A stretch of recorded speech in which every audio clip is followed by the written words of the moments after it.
Think you know everything there is to know about credit? Maybe not. Here are a few misconceptions that you might have wrong. Misconception number 1. Credit is always paid back over a series of payments. The truth: single payment credit is paid back with one payment, made within a certain period of time. People often think credit refers to a debt that gets paid back over time. But single payment credit is only paid back with one payment, made by a certain date. The upside: it's the only type of credit that usually doesn't have interest charges. The sources: utility companies, medical services, some retail businesses. It includes things like utilities that you use throughout the month and then pay for, or a medical bill that insurance doesn't cover. The way to handle it: pay promptly. As long as you pay promptly, these debts usually aren't a problem. Misconception number 2. Installment credit always has better interest charges. The truth: installment credit isn't just traditional loans with low fixed rates. The upside: the benefit of installment credit is that it usually has fixed payments, so you make set payments over a set period of time. This includes mortgages, auto loans, student loans, payday loans, and even store credit lines for furniture and electronics.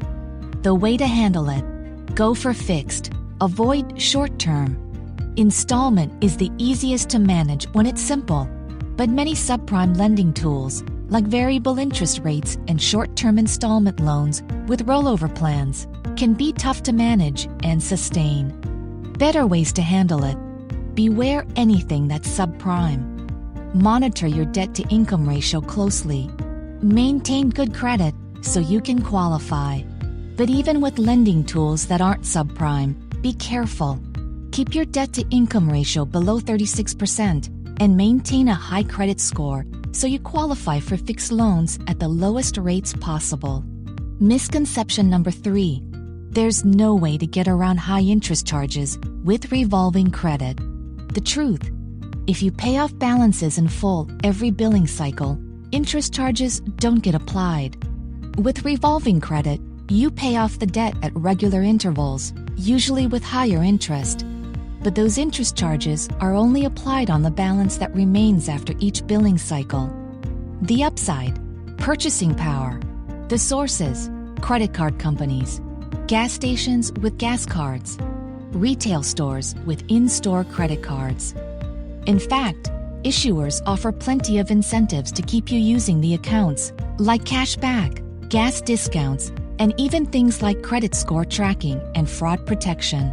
The way to handle it: pay in full or go for low APR. Just try to pay your debts off in full every billing cycle. If you can't pay off a purchase or a balance incurred from something like holiday shopping in one cycle, make sure to put it on a card with low interest.